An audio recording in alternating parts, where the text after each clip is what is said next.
Warning, this video is for a mature audience. Viewer discretion is advised. How the hell are ya? It's me, Sleazy McNasty!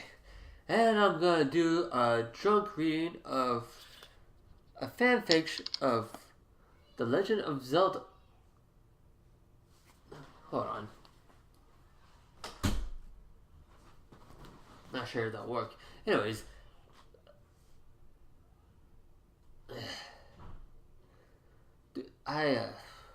What was I talking about?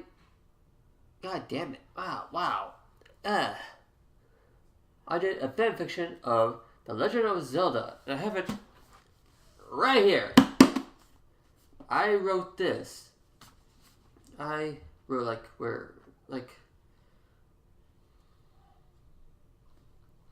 I wrote that much. Some of it is just a bunch of drawings. And to mind you all, this is just I did when I was too young. I don't know how to ride. I was at a very young age, at the age of 25. But I did some interesting drawings that are pretty decent. And it was all in pen. I didn't draw with pencil and it's I drew it exactly in pen, like this right here, the three goddesses of the Hyrule thingy.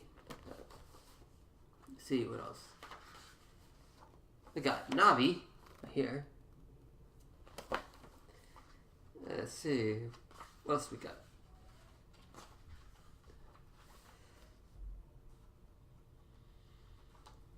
Got these guys, mountain guys and water guys. Let's see what.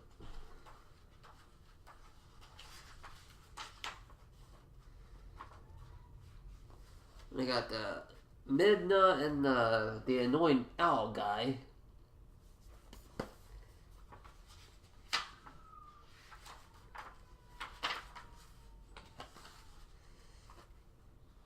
The Gomas and the Ocean Kings.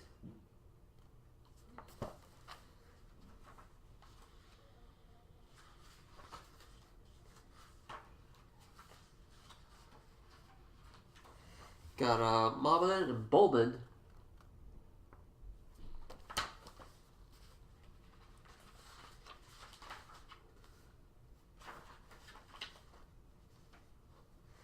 And Bongo.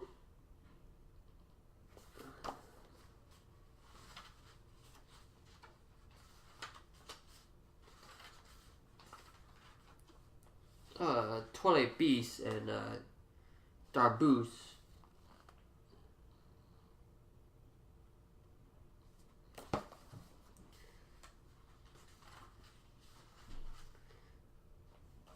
Zant.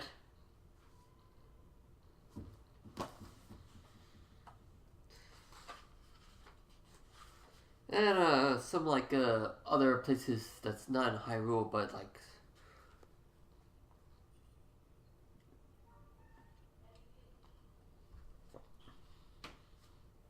other places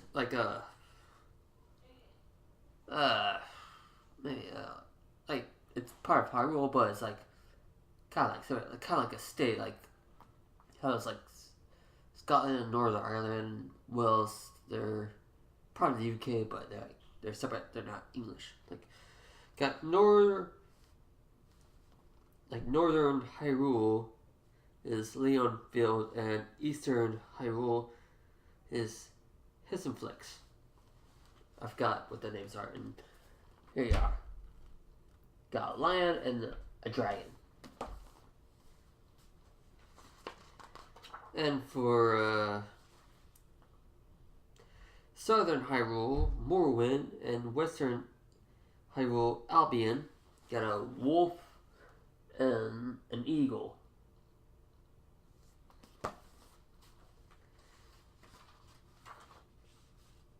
And the school kid, not the one from Majora's Mask, but like Twilight.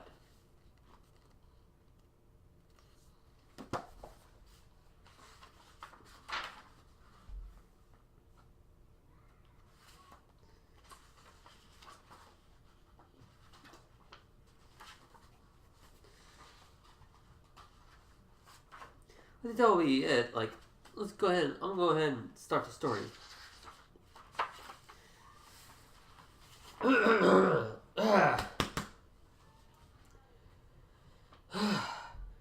The king of Hyrule was in desperate need, for there was war coming. He summoned 9 crusades from east to fight in his army and protect his forefathers' land. 8 of the 9 crusades wore white tunics with a red rhombus on their chests, shimmering silver gauntlets and boots, hard steel helmets, long red shields, and maces made out of pure silver. The leader of the Crusades was different. He wore a steel helmet that covered his face, a sword known as the Master Sword, created by the goddesses out of hard steel that brightened up the sunlight. Wait, hold on a second. That brighten up when the sunlight hits it, and a blue handle and a ruby at the bottom. The lead crusade was known as Titus, carrier of the Triforce of Courage. Titus was a tall man, left-handed, dark blonde hair, dark green eyes, and tan skin. He closed the gates of oblivion, a world of darkness and horror, became master of the Fighters Guild, and there were also rumors that he disappeared for months into a realm where heroes and gods lived. I got that from a book. Yeah, my first character of Oblivion was Link's dad.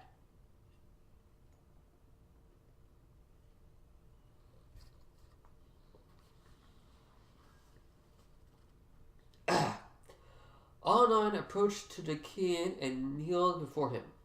The king walked towards them, for his heavy clothes slowed him down. I am glad that you have all came. An evil and wait, was it? It's kind of scratched out. Like an evil man from the west declared war upon my kingdom, said the king. He is known as Gandorf, the monster in black armor. Is it monster? Yeah, it's monster. Monster in black armor. I have been told that he carries the Triforce of Power and uses it to bring fear and order to Hyrule. I thought that this wouldn't happen again after we got rid of that Moblin Ganon when he had the Triforce of Power. Titus agreed to help lead the Hyrulean army to war. Wonderful, exclaimed the king with a wide smile. He called over one of his maidens to show the crusades to their rooms. Titus was stunned by her beauty. I think it was Aurora. Like I said, this is a long time, so I don't know, how was I thinking the name? Aurora. I think it's Aurora. Had long brunette hair, cream pale skin, light blue eyes, and a smile that would brighten the day. Titus never had fell in love before, but the feeling he had must have been it every time he sees Aurora. And when she sees Titus, she smiles for the very first time with her bright white teeth showing. She invited him for a walk in the royal gardens and talked about their past. When I was 13, my father and mother sent me here to serve the royal family, said Aurora, while holding a white rose Tyson gave her. When I was 19, I was snatched by raiders and shipped to the Eastern Hyrule Empire, said Titus. They fell in love with each other and decided to get married the next day in the Lost Woods.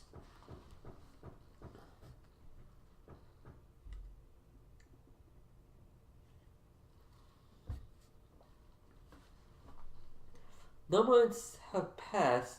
Aurora was pregnant, which didn't concern the king, for he was too busy worrying about his land and people. Titus and the Crusades were in their armor, 500 soldiers behind them, and 83 archers on the gates that enters the city. They all marched out in front of the gates and waited for the enemy to show. 500, I guess that's not too much. Apparently that's too much. Back then I thought it was too much, but I'm thinking no, they need a lot. But there's people waiting behind the gates, maybe? I forgot, what I was thinking about then, I was trying to think of a lot, yeah. Anyways, in a far distance, they saw a group of Malvas, raiders, wicked men in iron armor. Titus even saw some of the dark nuts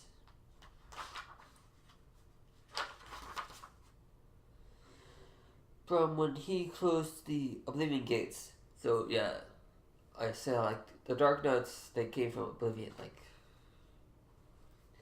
There was also a black horse, and on it was a black armored man with spikes on shoulders and a helmet that looked like the face of a dragon.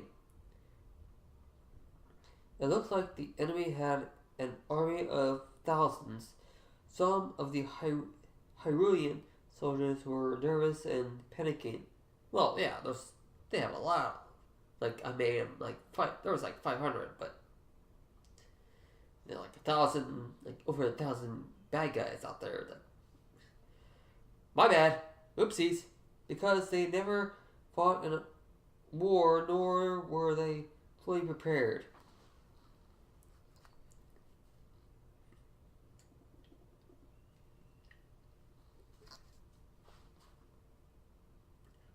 Whoops! I fucked that up. I made Ganondorf like he was able to win. Because they were not ready.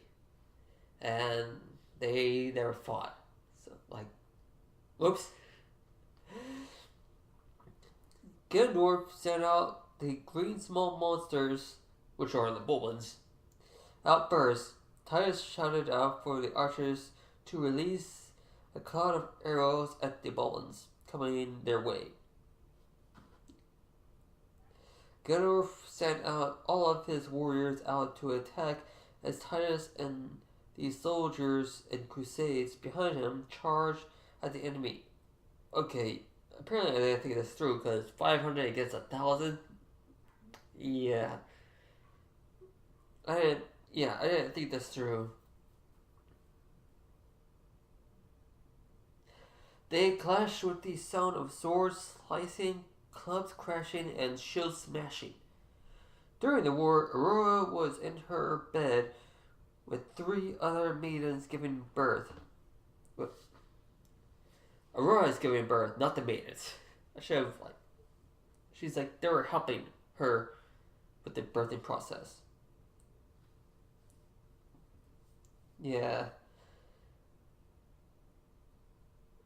Like I said, I didn't think this through, so and I was sober, so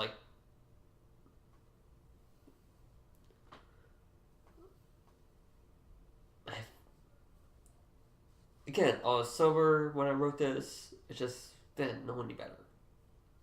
Anyways, Ganondorf got off his horse and pulled out a black heavy sword with a tip curved. He swung his blade around, hitting both the Hyrulean soldiers and his own soldiers. You know, I was thinking of like what Saruman did when like he was swinging his mace, like.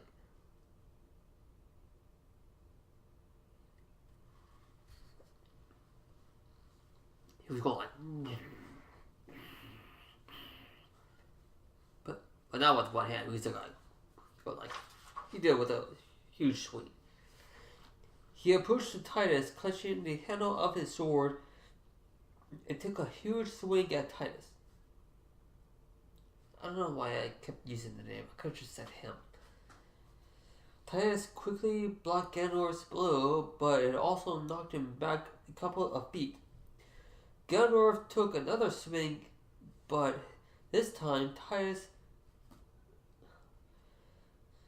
Again, I apologize for my bad writing. I could have just said him, because I'm pretty sure you know who I'm talking about. Anyways, Titus blocked it with his sword. For a powerful, heavy blade, it didn't break the Master Sword. Ganondorf took another swing, knocking the sword out of Titus's grip, and took the grasp onto his left hand. Huh? The top of Ganondorf's right hand started to glow into a Hyrulean crest as he squeezes Titus's hand. Yet he was starting to suffer a massive pain. Ganondorf was using his power to destroy the Triforce of Courage and Titus at the same time. He grabbed a dagger laying... I could have done that, like, right there. He grabbed a dagger laying on the ground and tried to stab Ganondorf in the ribs, but he was too thick. Ganondorf punched Titus in the face and ripped the dagger out of his ribs. Titus had no choice. He took the dagger and stabbed himself. Ganondorf released Titus' hand with an angry grunt and heard a painful scream from the castle. Wonder what that could be. Arya gave birth to a blonde, blue-eyed boy and was told that she would leave the castle, for some of the Dark Knights got in, killing all the guards. She ran to the stables with her child, trying to avoid the armored demons. She got on the closest horse and galloped away from the castle. Ganondorf hopped onto his black horse and chased after the maiden and child.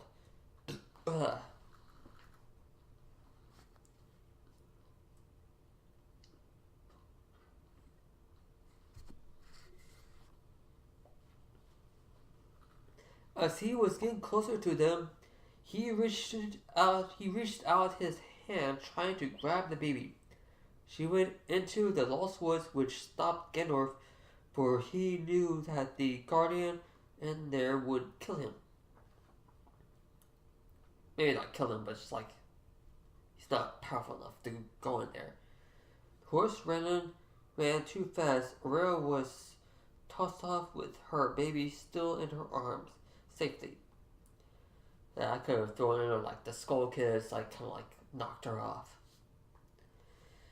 She was deep in pain and very weak, but she continued to run through the woods. She approached the great Deku Tree, the forest guardian. She pleaded for it to take care of her son, and she passed away. The Deku Tree buried her by covering her corpse with its roots. A Kokiri child with green hair, green tunic, green eyes, green boots named Saria slowly walked towards the baby. "What is it?" she asked. The new tree replied, "A child that needs care. Saria, I need thee to take care in this boy and raise him." Saria took the baby to her hut and cared for him. "That child is me. My name is like, oh shit, I forgot. I made this kind of like a diary for Link, or like a journal for Link. Like it's first person. I forgot that this. Like I said, this was a long time ago, so I forgot like what I put in here. So, yeah. Apparently, I made this as like a journal. Like this is.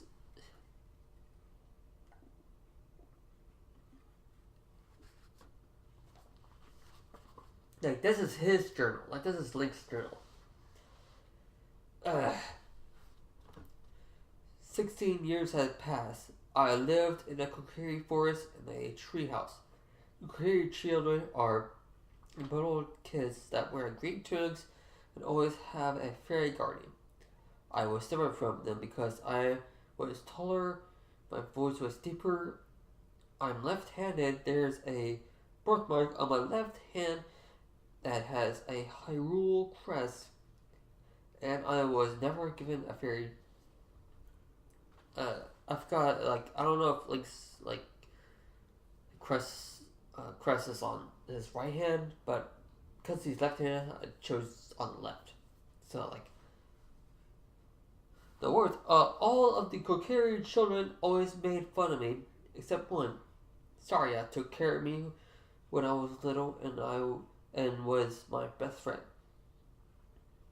It was my birthday, and Saria decided to take me to the Lost Woods to play with the Skull Kids. All the Kokiri children were afraid to enter the Lost Woods except Saria and I. They were afraid that if they get lost, they would become ugly witch children that wears a skull for a mask. Skull children. Like a skull kid. Skull kid. Saria played her ocarina to the Skull Kids as we all danced to her song.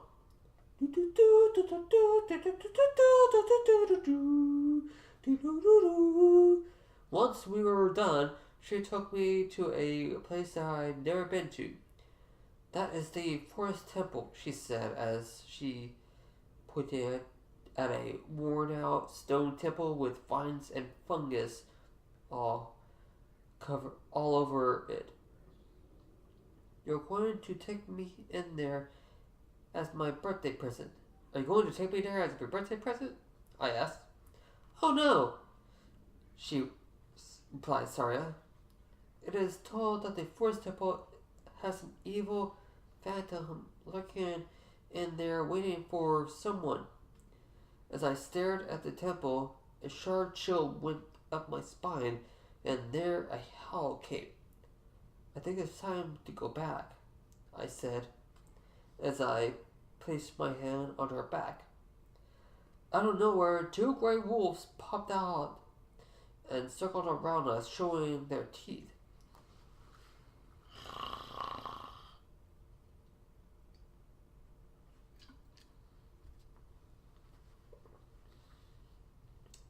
At the side of my left eye, I saw a short sword in the grass. With a wooden handle, I quickly ran to grab it and stabbed a wolf when it leaped towards me. Saria was shaking with fear as the other one stared at her with its yellow eyes. It jumped towards her, and I sliced its head clear off. Wow. Saria was frozen with fear, so I shook her to come out of it. "I think we should go back home, Link," she said. I nodded, and we ran out of the Lost Woods. We came out catching our breaths. "I'm sorry this happened on your birthday," she said. "It's alright. Things tend to happen," I said. It's getting late. You should go back to your house, said Saria. Oh. Oh! And here's a birthday present for you. She handed me 20 rupees and said goodnight. As I walked towards my treehouse, the lower left of my birthmark started to glow. That night, I couldn't sleep for a horrible nightmare. It was raining. I was in front of a gate and it was slowly coming down.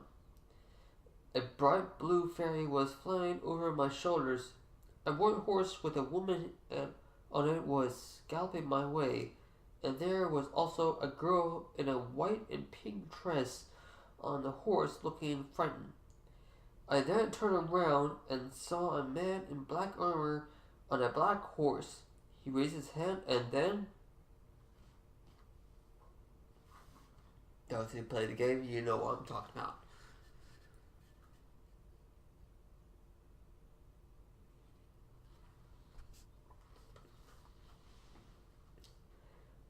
A blue light woke me calling my name. It was a blue fairy name. What is this blue fairy? I wonder what her name is. What her name is? Navi, flying over my head, trying to get my attention. Finally, you woke up, she said in a high mouse-like voice. I was sent by the great Juku tree to bring you there at once. Without question, I leaped out of my small wooden bed and out the door with Navi hovering over my shoulders.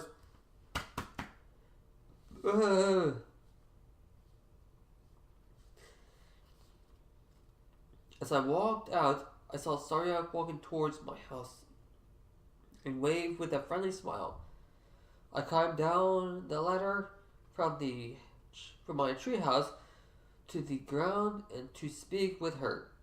I saw a fairy go into your house. Does this mean that you finally have a fairy guardian?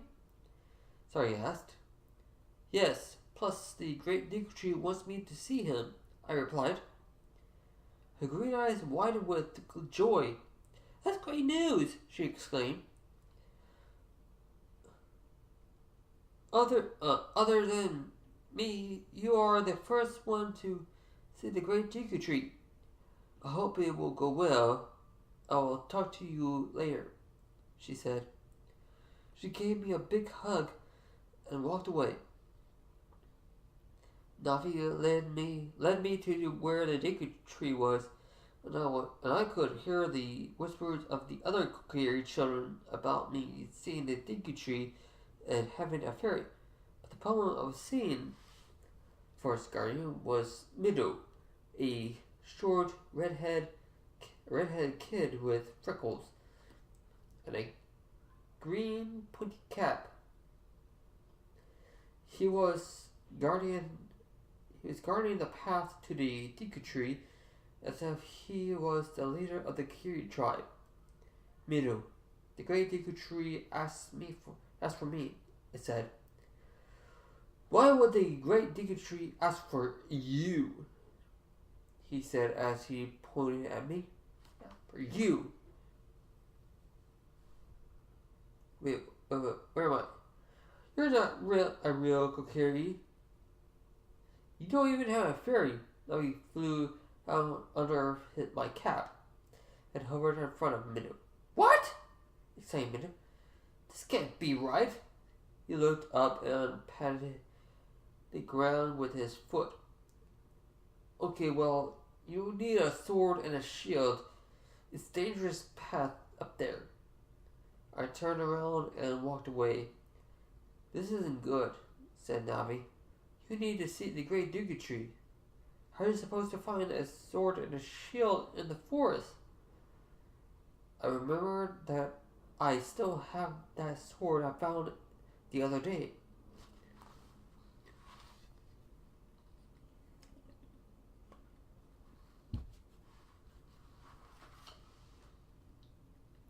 We went back to my treehouse, and I grabbed the sword from underneath my wooden bed. Okay, well, what about a shield? Asked Navi. I paused for a few seconds and pulled out the ruby Saria gave me. There's actually a Deku shield in the Kokiri shop that's worth exactly 40 rupees, I said as I pulled them out of my cap. We went to the Kokiri shop, which was near the waterfall. The shopkeeper was small and chubby. He could barely see over the counter. Those who play a game, you know what I'm talking about, like.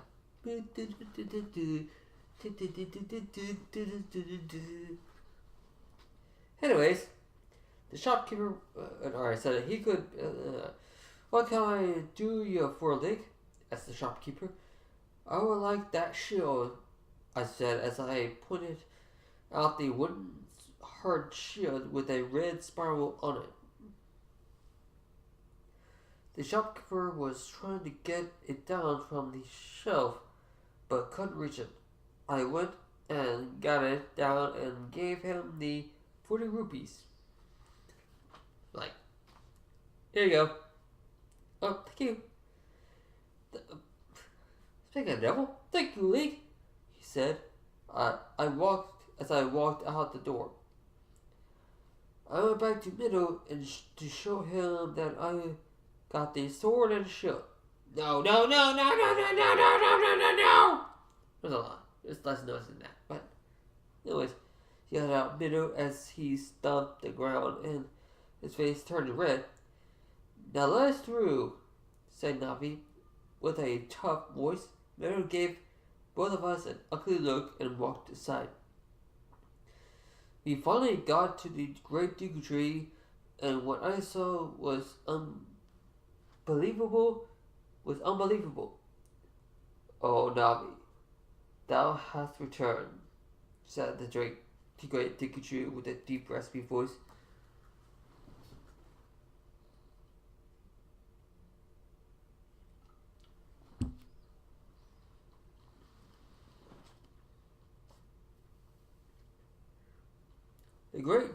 The Deku Tree was tall, large, had a big bushy eyebrows that covered its eyes, and a large mustache. Thank you, Link, for coming. Thou summer these past moons must have been restless and full of nightmares. A vile climate pervades this world.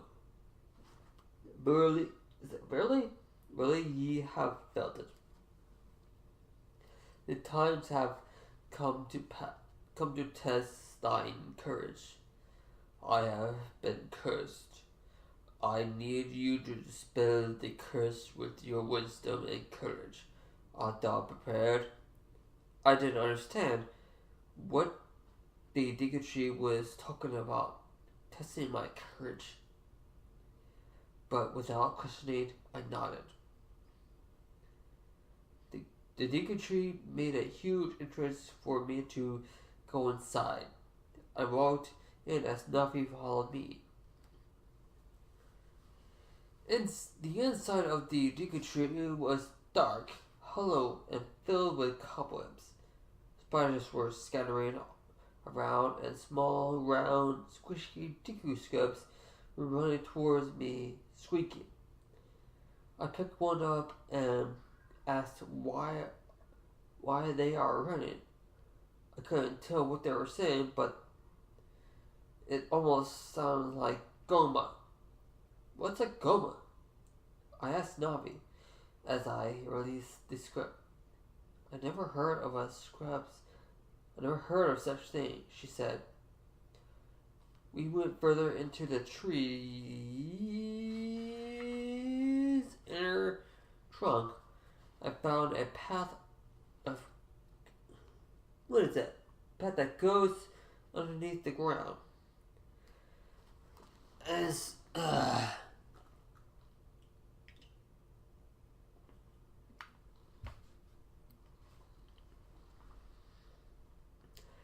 we went deeper it got darker, and there was a fog everywhere.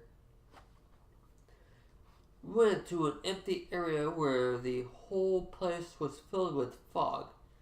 I said to Navi, "Was I supposed to kill something in here?" The place was empty until I heard something that sounded like wood was being scratched. I looked around until I saw a large yellow eye above me. It dropped down before me and let out a loud screech. The eye was attached to a spider-like creature, but bigger than a house. It had eight hard legs and two pincers near its mouth. It came running at me, so I quickly drew out my sword and shield. I dodged underneath Goma and sliced its two middle legs on my left. Goma let out a painful screech and snapped its pinchers at me. I had my sword in my left hand and my shield covering my face and torso on my right, circling around Goma trying to find a weak spot. Goma came at me again. I ducked and waited for Goma's center to be above me. I jammed my sword into its belly. However, that didn't kill it. Ooh. I did not know that. Alright, well, I'm going to go ahead and end this video, and I hope you like it. And if you do, hit the like button. And don't forget to subscribe for some more videos. Because I am out of here. Yeah!